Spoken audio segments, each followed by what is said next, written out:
Assalamualaikum and welcome back to my channel. In this video we are going to study lecture number 36 and that is laws of probability. ठीक है, इससे पहले वाले lecture में हमने probability के बारे में थोड़ा बहुत पढ़ लिया था कि probability होती क्या, उसका फार्मूला क्या है, ठीक है, उसको कैलकुलेट कैसे किया जाता है, उसकी लिमिट्स क्या है। प्रोबेबिलिटी की लिमिट 0 to 1 है, ठीक है, लोवेस्ट लिमिट जो है वो 0 है, हाईएस्ट लिमिट 1 है। इसमें हम एडिशनल लॉ ऑफ प्रोबेबिलिटी के बारे में पढ़ेंगे और इसके अलावा सेट्स में जो एडिशनल लॉ ऑफ प्रोबेबिलिटी है, ठीक है, उसके बारे में पढ़ेंगे और कुछ थ्योरम्स हैं जो कि आपने स्टेट करने और उसको प्रूफ भी करना है, ठीक है। अच्छा, सबसे पहले स्टार्ट करते हैं लॉज ऑफ थ्योरम हम करते हैं। If A and B are two disjoint sets mutually exclusive, ठीक है, ए और बी दो सेट्स हैं वो डिसजॉइंट है। इट मीन्स कि ए और बी के जो एलिमेंट्स हैं वो बिल्कुल एक दूसरे से डिफरेंट है, ठीक है। तो उसकी जो एडिशन है वो कैसे होगी, इंक्लूजन कैसे होगी, P of A union B, यानी probability of A union B is equal to probability of A plus probability of B, ठीक है। In other words the probability of the happening of an event A or an event B or both is equal to the sum of probabilities, ठीक है, कि A या B A event की probability जो कि हो रही है या फिर B इवेंट की प्रोबेबिलिटी जो हो रही है और बीच में क्या आ गया और, ठीक है। So that is equal to the probabilities of event A and the probabilities of event B, ठीक है। इवेंट A और इवेंट B की प्रोबेबिलिटी को हम प्लस करेंगे तो हमारे पास A यूनियन B की प्रोबेबिलिटी आ जाएगी, ठीक है। Provided the events have nothing in common, लेकिन ये बात याद रखनी है कि जो दो इवेंट्स हैं उसके दरमियान कॉमन कुछ नहीं होना चाहिए। ये हमेशा याद रखें, जब भी हमारे पास दो इवेंट्स के दरमियान कुछ कॉमन होगा ना तो हमने फिर उसमें से ये probability of A intersection B हमने ये माइनस करना होगा इससे, ठीक है, ये आपने याद रखना होगा। इसका फार्मूला आगे पढ़ेंगे। लेकिन जब हमारे पास दो सेट जो डिसजॉइंट होते हैं तो डिसजॉइंट सेट के लिए हमारे पास P of A plus P of B आता है, ठीक है। अच्छा, आगे है बाय इंक्लूजन एक्सक्लूजन प्रिंसिपल का। अब देखते हैं कि अब इसको प्रूफ करते हैं, इस लॉ को हमने प्रूफ करना है, ठीक है। ये हमने इंक्लूजन एक्सक्लूजन प्रिंसिपल लिख लिया। Number of A union B is equal to number of A plus number of B, ठीक है। हमने क्या कहा था, number of A union B भी एक इवेंट है, ठीक है, नंबर ऑफ़ ए भी एक इवेंट है और नंबर ऑफ़ बी भी एक इवेंट है, ठीक है। इन तीनों इवेंट्स को हम क्या कर देंगे, नंबर ऑफ़ सैम्पल सेट से डिवाइड कर देंगे, divide of N S we get, ठीक है। तो अब बोथ साइड्स पे डिवाइड करेंगे तो ये हो जाएगा नंबर ऑफ़, ये एक इवेंट हो गया, ठीक है, इवेंट और नंबर ऑफ़ एस, तो ये probability of A union B हो गई, सही है। अब नंबर ऑफ़ ए और नंबर ऑफ़ एस है, सो ये प्रोबेबिलिटी ऑफ़ ए हो गई, एंड नंबर ऑफ़ बी और नंबर ऑफ़ एस तो ये हो गई प्रोबेबिलिटी ऑफ़ बी, ठीक है। This is probability of A union B is equal to probability of A plus probability of B, ठीक है। अब इस एग्जांपल्स करते हैं। Suppose a die is rolled and let A be the event that one appears and B be the event that some even numbers appear on the die, ठीक है। अब दो इवेंट्स इन्होंने बता दिए हैं और एक डाई को रोल किया, तो हमारे पास इवेंट्स टोटल कितने हैं, 6 है, ठीक है। अच्छा, आप कह रहे हैं कि ए जो है वो इवेंट हो जिसमें 1 अपेयर होगा और बी वो वाला इवेंट है जिसमें क्या होगा, इवन नंबर अपेयर होगा। तो हम क्या करेंगे, सैम्पल सेट हमने फुल लिख लिया। ए में हमारे पास क्या है, सिर्फ एक ही वो है पॉसिबिलिटी है, ठीक है, और बी में हमारे पास इवन नंबर्स का है, तो इवन नंबर्स क्या क्या होते हैं, 2 4 6, सही हो गया। अब देखें दोनों जो हैं वो सेट्स क्या है, डिसजॉइंट है, ठीक है। तो हम क्या करेंगे, प्रोबेबिलिटी ऑफ ए क्या होगी, 1/6, ठीक है, n over A over and n over S, ठीक है, n over number of S, sorry, number of A और नंबर ऑफ़ एस, तो ये हो गया 1/6, ठीक है। और इसी तरह से दूसरा देखें, प्रोबेबिलिटी ऑफ बी फाइंड करनी है तो हम क्या करेंगे, नंबर ऑफ़ बी, ठीक है, divided by number of S. Number of S क्या होता है, number of S is yes number of sample space, ठीक है। सो ये हो जाएगा नंबर ऑफ़ बी हमारे पास 3 है, 3 एलिमेंट्स हैं, ठीक है, और 3 elements divided by total elements क्या है, 6 है, सही है। अब हमने क्या करना है, अब यहाँ पे हम करेंगे प्रोबेबिलिटी को हम प्लस कर देंगे। ए यूनियन बी हमने फाइंड करना है ना, ठीक है। वो कह रहे हैं कि फाइंड हमने इसकी प्रोबेबिलिटी फाइंड करनी है, ठीक है, ए यूनियन बी की। तो ये हो जाएगा P of A plus P of B 1 और 6 प्लस 3 और 6, ठीक है। और इसको सॉल्व करेंगे तो 2/3 आंसर आ जाएगा। आप कह रहे हैं अ bag contain 6 white 5 black and 4 red balls, तो टोटल कितने हो गए? टोटल बॉल्स हमारे पास हो गए 15, ठीक है। अब हमने प्रोबेबिलिटी किसकी फाइंड करनी है? गेटिंग अ वाइट और अ black ball in a single draw, एक सिंगल ड्रॉ में या तो वाइट बॉल आए या ब्लैक बॉल आए, अब वो हमने फाइंड करना है, ठीक है। इट मीन्स के रेड बॉल के लिए हम वाइट बॉल के लिए सेट ऑफ ए को लिख लेते हैं, ठीक है, ए लिख लेते हैं। और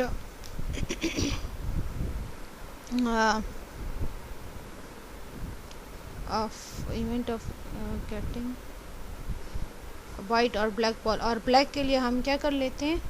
हम बी लिख लेते हैं, ठीक है। अच्छा, तो ये हो जाएगा पी ऑफ ए हमारे पास हो जाएगा 6 और 15। 6 और 15 क्यों? क्योंकि 6 बॉल्स हैं, टोटल कितने हैं? टोटल 15 है, ठीक है। तो ए हो गया, प्रोबेबिलिटी ऑफ ए 6 और 15 होगी, प्रोबेबिलिटी ऑफ बी क्या होगी? 5 और 15, ओके। अच्छा, इसके बाद हमने क्या करना है? इसके बाद हमने ए यूनियन बी फाइंड करना है, तो उसी तरह से दोनों सेट्स को प्लस कर देंगे और हमारे पास आंसर आ जाएगा। अच्छा, अब कह रहे हैं a pair of dice is throne, find the probability of getting a total of 5 और 11। अब टोटल या 5 हमारे पास आई या 11 टोटल हमारे पास आई, ठीक है। तो प्रोबेबिलिटी फाइंड करनी है। पहले तो ये कि 2 डाइसेज हैं, डाइस में चॉइसेस कितनी होती हैं? 6 होती हैं, और 2 डाइसेज हैं तो ये हो गया 6 पावर 2 एंड आउटकम हमारे पास इसका क्या आएगा? 36 आएगा, सही है। अब हमने क्या बताना है? ए सेट हमारे पास है कि उसमें टोटल ऑफ 5 आए, तो इसमें से जो भी नंबर है उसका अगर आप प्लस करेंगे तो उसको प्लस करने से 5 आएगा, ठीक है। This is set A. Now the set B is a total of 11। Now इसमें जो भी नंबर आप प्लस करेंगे तो उससे हमारे पास क्या आएगा? 11 आएगा, ठीक है। ये हमारे पास हो गया 5 और 36। तो अब ये है 1 2 3, सॉरी ये 5 नहीं है, दिस इज़ 4, ओके। सो ये हो गया probability of A union B हमने फाइंड करनी है। सो दिस वुड बी 4 और 36 प्लस 11 और 36, okay. After calculation you will get the answer that is 1 और 6। अच्छा, अब कह रहे हैं कि for any 2 events A and B the sample space proof that A minus B है ये, ठीक है। A minus B is equals to P of A intersection B is equals to P of A minus P of A intersection B. अच्छा, ये एक formula, इसको proof तो हम कर लेते हैं, लेकिन इसको आप याद ऐसे रखें कि या तो P of A minus B को आप लिख सकते हैं P of A intersection B complement, ठीक है। और अगर इसको ओपन करना हो तो पी ऑफ ए लिख लेना पहले, ठीक है, और फिर उसको माइनस कर देना ए इंटरसेक्शन बी से, ठीक है। इस तरह से इसको याद रखना है, क्योंकि और किसी तरीके से ये याद नहीं होगा सही से, इसमें आपने चेक्स रखने होंगे। अच्छा, आप प्रूफ कर लेते हैं इसको। चलें, ए इंटरसेक्शन बी हमारे पास क्या होता है? A minus B union A intersection B, ठीक है। ए इंटरसेक्शन बी को हम कैसे ले सकते हैं? A is equal to A minus B. अब ये देख लें, ये है, ये हमारे पास 2 सेट्स है, वेन डायग्राम है। ये जो सेट है ना, ये ए माइनस बी का, ठीक है। इसमें सिर्फ वो वाले एलिमेंट्स अगर हम ए माइनस बी करेंगे तो हमारे वो वाले एलिमेंट्स सारे के सारे आएंगे जो बी में इंक्लूड हैं, ठीक है। उसके अलावा के एलिमेंट्स आएंगे यहाँ पे। So this is A minus B. अगर हम फुल सेट ए की बात करते हैं ना, ये पूरे सेट की बात करते हैं, तो हमारे पास यहाँ पे ए माइनस बी भी आता है एंड प्लस ए इंटरसेक्शन भी आएगा, क्योंकि ये वाली जो साइड है ना जो इनकी कॉमन है, तो वो हमें सेट ए में प्लस करनी होगी, तभी हमारे पास फुल सेट ए आएगा, ठीक है। सो ये हो जाएगा A minus B union A intersection B. अब एडिशन लॉ करेंगे तो ये हो जाएगा P of A is equal to P of A minus B plus P of A intersection B, ठीक है। So this is P of A is equal A minus B is equal to P of A minus P of A intersection B. क्या कर दिया यहाँ पे? P of A B को, ए minus B को यहाँ पे छोड़ के और ये ए इंटरसेक्शन बी को इक्वल की दूसरे साइड ले गए हैं, ठीक है। ये हो गया प्रूफ। अब जनरल लॉ देखते हैं हम, वही वाले लॉ को यहाँ पे उन्होंने दोबारा स्टेट किया हुआ, इसको आपने याद रखना है। P of A union B is equal to P of A plus P of B minus P of A intersection B. ये मैंने आपको ऊपर बताया है।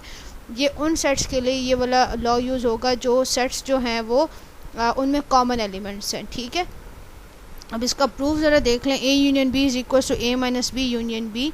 ये भी आपको याद होने चाहिए, थोड़े से फार्मूलाज हैं ये याद रखने, ठीक है। Hence addition law, addition law हमारा क्या है? A union B is equal to P of A minus B plus P of B, ठीक है।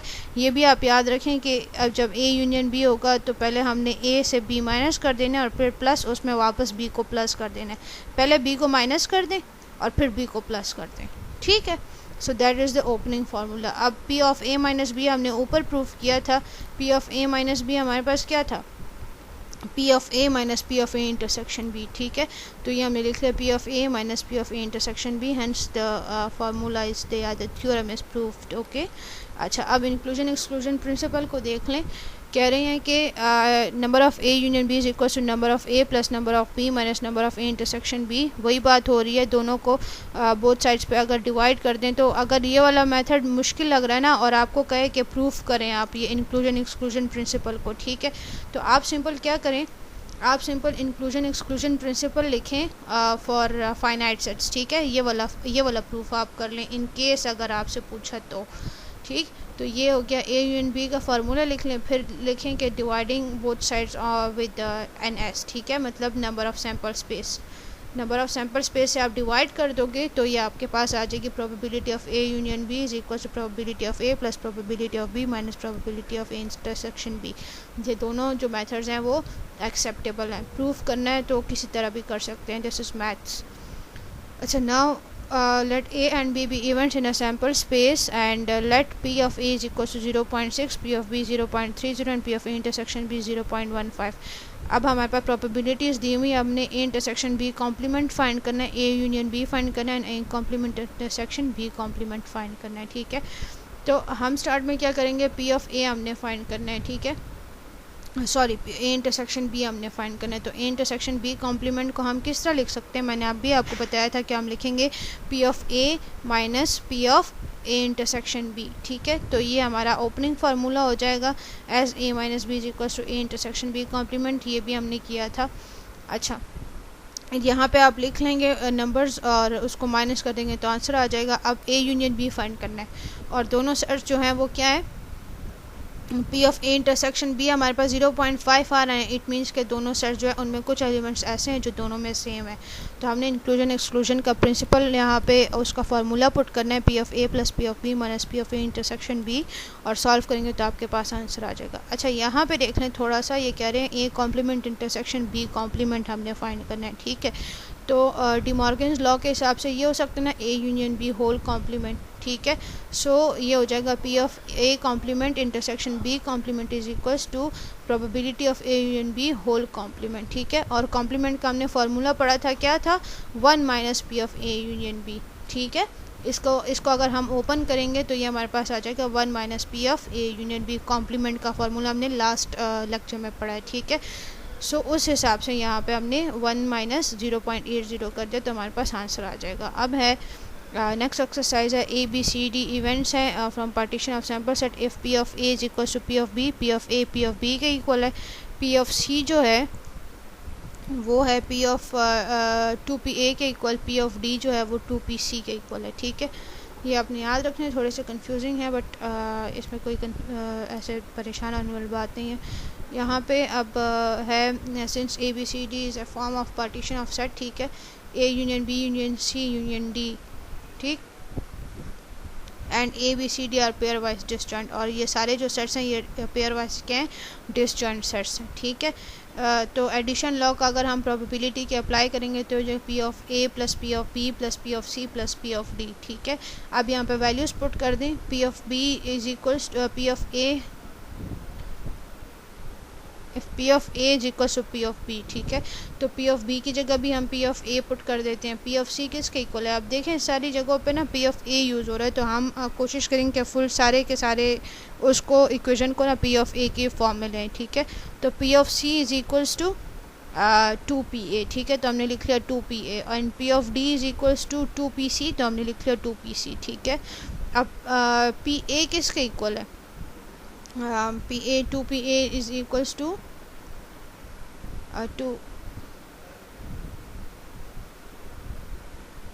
नहीं सॉरी ये वाले तो प्लस हो जाएंगे, ठीक है, ये 2 + 2 1 + 1 ये 4pa हो गया, और यहाँ पे ये जो 2pc है ना, तो यहाँ पे हमने लिखा हुआ था 2pc is equals to pc हमारे पास 2pa के इक्वल है, ठीक है। तो ये जो हमने इधर 2pc लिखा हुआ है ना, तो pc की जगह पे हम फिर से क्या लिख लेंगे, 2pa लिख लेंगे, सही है। और इसको आप प्लस करेंगे तो ये हो जाएगा 4pa, तो pa हमारे पास आ गया 1/8। अच्छा 1/8 कैसे आया, क्योंकि 8P है ना, और हमें पता है कि सैम्पल जो सेट होता है उसका हमारे पास हायर वैल्यू क्या होती है, 1 होती है, तो हम प्रोबेबिलिटी ऑफ S को 1 से इक्वल कर सकते हैं। ठीक है, तो 8 को इक्वल की दूसरे साइड पे ले जाएंगे तो ये हमारे पास प्रोबेबिलिटी ऑफ A आ जाएगा। अब A यूनियन B हमने फाइंड करना है। अब आपको पता है सेट्स डिसजॉइंट है, तो P of A plus P of B हो जाएगा। कैलकुलेशन आप करेंगे तो आपके पास 1/4 आ जाएगा। ठीक है, यहाँ पे वैल्यू P ऑफ B की P ऑफ A पुट कर देनी है और फिर उसको सॉल्व करना है। P ऑफ A की वैल्यू हमने लास्ट में फाइंड की है 1/8, वो 1/8 यहाँ पुट कर देनी है। अब P of A union C union D find करना है, तो probability of A plus probability of C plus probability of D, इनमें वैल्यूज़ पुट करेंगे तो 7/8 आंसर आ जाएगा। ठीक है, आप कह रहे हैं कि a card is drawn from a well shuffled pack of playing card, what is the probability that it is either a spade or an ace. अच्छा, स्पेड जो है वो टाइप है, एस जो है वो जो 1 का कार्ड होता है, आई थिंक उसको एस कहते हैं। ठीक है, तो हमारे पास हर सारे कार्ड्स में कितने एस होते हैं, 4 एस होते हैं। ठीक है, और स्पेड के टोटल कितने कार्ड्स होंगे, स्पेड के टोटल 13 कार्ड्स होंगे। ठीक है, तो आप कह रहे हैं let A be the event drawing spade and B be the event drawing an S. ठीक है, तो P ऑफ A हमारे पास क्या हो गया 13। अब 13 ओवर क्या आएगा 52, क्योंकि टोटल कार्ड्स कितने होते हैं 52 होते हैं। ठीक है, और 13 जो है वो क्या है, वो स्पेड है। ठीक है, और यहाँ पे अब P ऑफ B देख लें। P ऑफ B को हमने किसके इक्वल किया, उसको हमने कहा है कि इवेंट ड्राइंग एन एस, मतलब एक एस को बाहर निकालने के। तो ये 4 जो है दिस इज एस, 4 एस के काइंड होंगे। ठीक है, दिस इज एस, और नीचे जो हमने ये 52 लिखा हुआ है, तो ये टोटल नंबर ऑफ़ कार्ड्स है। ठीक है, अब A इंटरसेक्शन B 1/52। अब 1/52 कैसे आया, क्योंकि ये जो 4 एस के कार्ड्स हैं इसमें एक टाइप तो स्पेड की है ना, और स्पेड की हमने ऑलरेडी वहाँ भी प्रोबेबिलिटी लिख ली है।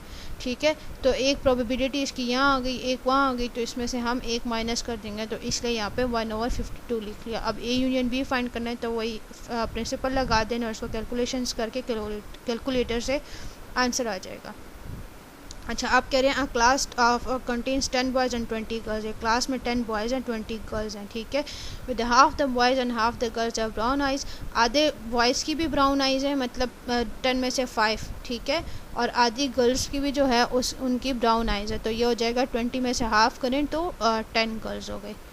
ठीक है, अब कह रहे हैं कि find the probability that a student chosen at randomly, अगर हम एक स्टूडेंट को चूज़ करेंगे तो या तो वो बॉय हो या फिर उसकी आइज़ ब्राउन हो। ठीक है, तो हम ए को वो सेट कह देते हैं कि एक बॉय इज़ चूजन, तो बॉय हमारे पास टोटल कितने हैं 10 बॉयज़ हैं, और टोटल स्टूडेंट्स कितने हैं, टोटल स्टूडेंट्स जो हैं वो 30 हैं। ठीक है, इट मीन्स कि जो भी सिलेक्शन या जो चूज़ हम करेंगे वो 30 में से करेंगे। सो बॉय के लिए आ जाएगा 10/30, और ब्राउन आइज़ के लिए क्या आएगा 5 + 10। ये देखें 5 बॉयज़ की ब्राउन आइज़ हैं प्लस 10 गर्ल्स की ब्राउन आइज़ हैं। ठीक है, और डिवाइडेड बाय 30। अब A इंटरसेक्शन B में क्या आएगा, हमने सेट A किसका लिया है, सेट A हमने बॉयज़ का लिया है। ठीक है, और सेट B में हमने ब्राउन कलर, जिनकी आइज़ ब्राउन है ना, जिनकी ब्राउन आइज़ हैं हमने सेट बी में उनको लिए। तो इन ब्राउन आइज़ में 5 तो वो लड़के भी हैं ना जिनकी ब्राउन आइज़ हैं, तो उन लड़कों को तो हमने यहाँ भी गिन लिया है 10 में, और यहाँ भी गिन लिया, तो 2 दफ़ा गिन लिया, इसलिए हमें एक दफ़ा इसको माइनस करना होगा। ठीक है, सो P of A intersection B हमारे पास क्या आ जाएगा 5/30, मतलब 30 टोटल स्टूडेंट्स हैं, और 5 वो स्टूडेंट्स हैं जिनको हमने 2 बार यहाँ पे काउंट कर लिया है। अब इंक्लूजन एक्सक्लूजन प्रिंसिपल का फार्मूला यहाँ पे लगाएंगे, P of A union B is equal to P of A plus P of B minus P of A intersection B, और इसको कैलकुलेशन करेंगे तो 2/3 आंसर आ जाएगा। ठीक है, अच्छा, इस तरह से ये बाकी वाले क्वेश्चंस आप देख लें।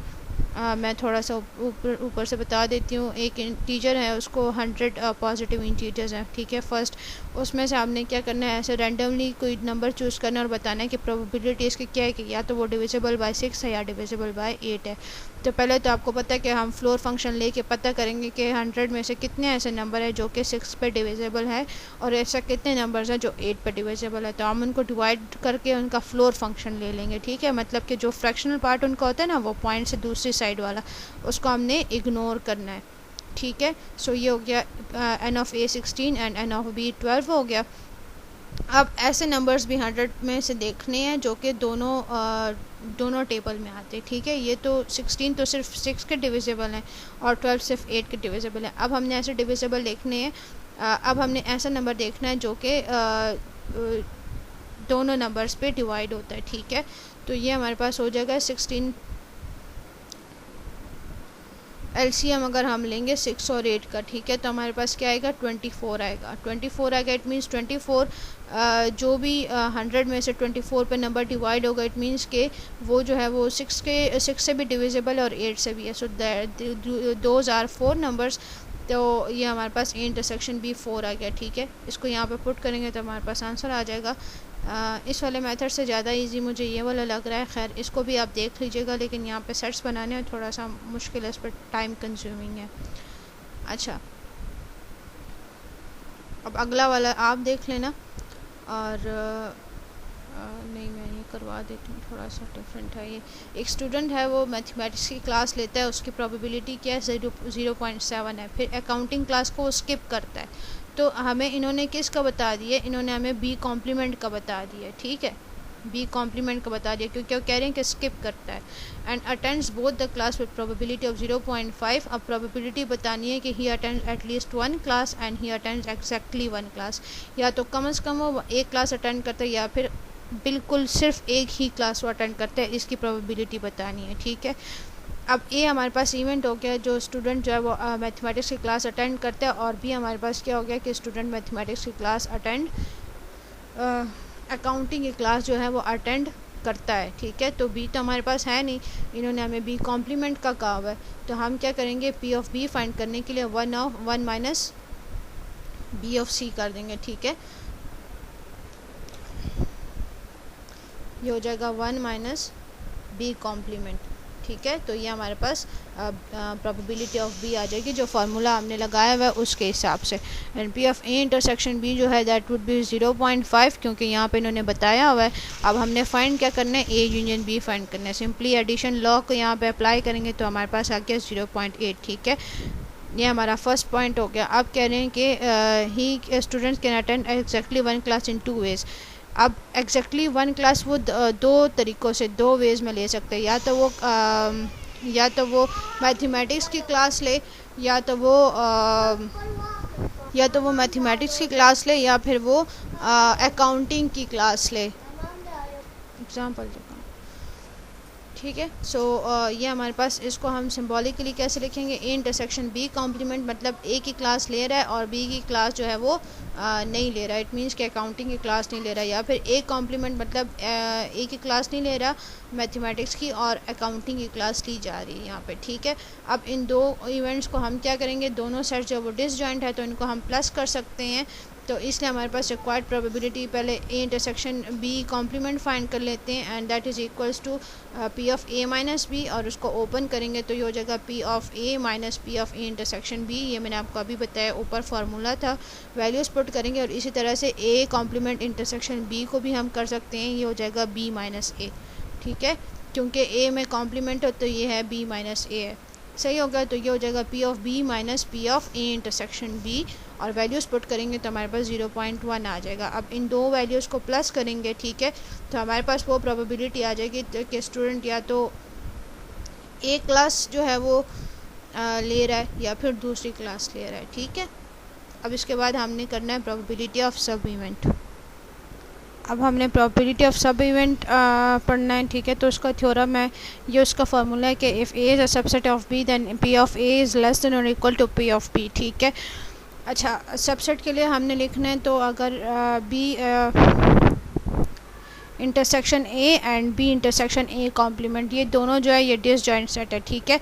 और इसके यूनियन को हम क्या कह सकते हैं, बी कह सकते हैं, ठीक है। यहाँ पे देख लें, दिस इज़ द सबसेट, और यहाँ पे एक बी सेट है और उसके अंदर इन्होंने ए सेट को बताया हुआ है, ठीक है। सो जो ए सेट है that is B intersection A, ठीक है, बी इंटरसेक्शन ए है, और जो बी है उसमें से बी इंटरसेक्शन ए कॉम्प्लीमेंट करके अगर हम बी को इंटरसेक्शन उसके साथ लेंगे तो ये बाहर वाले सेट में जो एलिमेंट्स है वो सारे आ जाएंगे, ठीक है। तो अब हमने क्या करना है, अब हमने बी को लिखना है, बी इज़ इक्वल्स टू, अब बी के सारे एलिमेंट्स हमने बताने हैं। जैसे हमने लास्ट प्रूफ में किया था थोड़ा ऊपर कि जैसे हमने बी इंटरसेक्शन को हमने वो यूनियन ले लिया था, ठीक है। सेट ऑफ ए हमने फाइंड करना था, तो हमने क्या किया था कि ए माइनस बी और उसके साथ उसका यूनियन लिया था, ठीक है। तो इसी तरह से यहाँ पे भी हमने करना है कि बी इंटरसेक्शन ए लेना है हमने पहले, ठीक है। बी इंटरसेक्शन ए लेना है और उसका यूनियन कर देना है बी इंटरसेक्शन ए कॉम्प्लीमेंट के साथ। तो इस तरह से हमारा फुल ये जो बी सेट है वो हमारे पास आ जाएगा, ठीक है। अब हमें पता है कि B intersection A is equals to A, ठीक है, क्योंकि देखिए बी इंटरसेक्शन ए जो है ये पूरे ए सेट को शो कर रहा है, सही है, क्योंकि A is a subset of B. तो बी इंटरसेक्शन ए अगर हम करेंगे तो हमारे पास पूरा का पूरा ए सेट आ जाएगा, ठीक है। तो अब इन्होंने यहाँ पे क्या किया हुआ है, यहाँ पे इन्होंने बी इंटरसेक्शन ए की जगह क्या लिख दिया, पुट कर दिया, ए पुट कर दिया, ठीक है।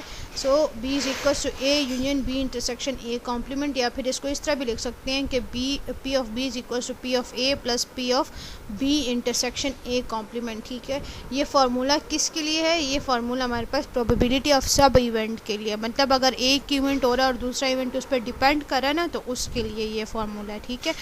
अब कह रहे हैं P of B intersection A complement is greater than और इक्वल टू ज़ीरो, सो इसलिए पी ऑफ बी जो है दैट इज़ ग्रेटर देन और equal to P of A. और इसी तरह से हम क्या कह सकते हैं कि P of A is less than और equal to P of B, अगर पी ऑफ ए जो है वो पी ऑफ बी का सबसेट है तब। अच्छा, एक्सरसाइज एक देख लेते हैं। Let A and B subsets of a sample space का सबसेट है ए एंड बी, ठीक है। ए जो है वो 0.7 है और बी जो है वो 0.5 है, ठीक है। एक जो इवेंट है वो दूसरे का सबसेट है। अब हमने क्या फाइंड करना है, मिनिमम पॉसिबल वैल्यू और मैक्सिमम पॉसिबल वैल्यू हमने फाइंड करनी है ए यूनियन बी की। तो ए यूनियन बी देख लें, यहाँ पे हम करेंगे P of A plus P of B minus P of A intersection B, ठीक है। तो ये हो जाएगा 0.7 प्लस 0.5। आपको पता है कि probability of A union B जो है ये नंबर ऑफ प्रोबेबिलिटी ऑफ पूरा सैम्पल स्पेस है। तो probability of full sample space क्या होती है, हाँ, जो बिल्कुल हाईएस्ट वैल्यू होती है प्रोबेबिलिटी की, दैट इज़ 1, ठीक है। तो हम क्या कर लेंगे, 1 इज़ इक्वल टू ये हो जाएगा 12.2 minus P of A intersection B, तो यहाँ से हमारे पास आ जाएगा 0.2, ठीक है। तो ये हमारे पास क्या हो जाएगी, मैक्सिमम वैल्यू हो जाएगी P of A union B की, ठीक है। फॉर विच मैक्सिमम वैल्यू ये है, तो मैक्सिमम वैल्यू के लिए ए इंटरसेक्शन बी जो है वो 0.2 है प्रोबेबिलिटी उसकी। अब मिनिमम फाइंड करने के लिए A intersection B is a subset of B, A intersection B जो है वो बी का सबसेट है, तो A intersection B is less than और equal to P of B, ठीक है, and that is equal to 0.5, जो कि हमने यहाँ पे कहा हुआ था पी ऑफ बी का। अच्छा, अब क्या करना है, हमने P of A union B अब हमने फाइंड करना है, तो इज़ इक्वल टू 1.2 जो यहाँ पे हमारे पास आया था पी ऑफ उसका P of A plus P of B का, ठीक है। 1.2 आ गया ए यूनियन बी, और उससे हमने क्या करना है, minus maximum of A intersection B. A intersection B का मैक्सिमम हमारे पास क्या है, 0.5 आया, ठीक है, यहाँ से हमने लिया ये, तो ये हमारे पास हो गया 0.7। अब एडिशनल लॉ ऑफ प्रोबेबिलिटी को देख लें, ये हमारे पास वही वाला लॉ है, A union B union C, probability of A plus P of B plus P of C minus P of A intersection B minus P of A intersection B minus P of B intersection C plus P of A intersection B intersection C. ये हमारे पास कब होगा, जब हमारे पास common elements होंगे, ठीक है। और जब डिसजॉइंट सेट होगा तो ये होगा P of A plus P of B plus P of C, ठीक है। इस तरह से अब ये 2 क्वेश्चंस हैं, ये आप एक मैं करवा देती हूँ, एक आप कर लेना, ठीक है। अच्छा, यहाँ पे कह रहे हैं कि 20% रीड ए, 16% रीड बी। हमारे पास 3 न्यूज़पेपर्स हैं, ए बी सी इसके टाइप्स हैं। 20% ए न्यूज़पेपर पढ़ते हैं, 16% बी न्यूज़पेपर पढ़ते हैं, 14% सी पढ़ते हैं, ठीक है। 8% दोनों पढ़ते हैं, ए एंड बी, और इसको अब हम यहाँ पे लिख लेते हैं। तो पी ऑफ ए 20% है, 20% को हम पॉइंट मिलाएंगे तो 0.2 हो जाएगा, पी ऑफ बी 16% हो गया, ठीक है, जो कि ए और बी को पढ़ते हैं, तो वो हो जाएगा ए इंटरसेक्शन बी, ठीक है। ए इंटरसेक्शन बी वो हो गया 8%, ए इंटरसेक्शन सी ए एंड सी, ठीक है, एंड सी मतलब इंटरसेक्शन सी, तो 5% and 4% read both B and C, तो both B and C it means intersection, ठीक है। अब क्या करना है, find the probability that he reads none of the newspaper. अब हमने प्रोबेबिलिटी फाइंड करनी है कि वो कोई न्यूज़पेपर पढ़ता ही नहीं है। अच्छा, अब वो कैसे फाइंड करनी है, मतलब हमने A intersection B intersection C भी हमारे पास यहाँ पे गिवन है कि वो सारे के सारे पढ़ता है, ठीक है। अब इंक्लूजन एक्सक्लूजन प्रिंसिपल हम यहाँ पे अप्लाई करेंगे, P of A plus P of B plus P of C minus A intersection B, B intersection A intersection C, B intersection C plus A intersection B intersection C. ठीक है, ये हमारे पास full form किसकी आ गई, A union B union C की, A union B union C की आ गई हमारे पास। ठीक है, अब हमने क्या करना है, अब इन्होंने हमसे पूछा है कि ऐसी प्रोबेबिलिटी बताएं कि वो कोई भी ना पड़े। ठीक है, तो A union B union C का ऑपोजिट क्या आएगा, A union B union C complement. ठीक है, कॉम्प्लीमेंट में क्या आएगा, कॉम्प्लीमेंट में वो सारे लोग आएंगे जो ना तो ए टाइप का न्यूज़पेपर पढ़ते हैं, ना बी का पढ़ते हैं और ना सी का पढ़ते हैं। तो वो सारे जो लोग हैं वो किस में आएंगे, वो कॉम्प्लीमेंट वाले सेट में आएंगे। तो हमारे पास कॉम्प्लीमेंट का फार्मूला क्या था, 1 minus P of A union B union C, और इस तरह से A union B union C को हम 1 से माइनस कर देंगे तो हमारे पास उसकी प्रोबेबिलिटी आ जाएगी 65%। ठीक है, इसी तरह से सेकंड क्वेश्चन भी है, ज़्यादा मुश्किल नहीं है, इसको थोड़ा गौर से पढ़े तो समझ आ जाएगा। And with this we have come to the end of our lecture. I hope आपको लेक्चर समझ आएगा। अगर कोई क्वेश्चन है तो कमेंट्स में ज़रूर पूछें। Till then, take care and see you in the next video. Allah Hafiz.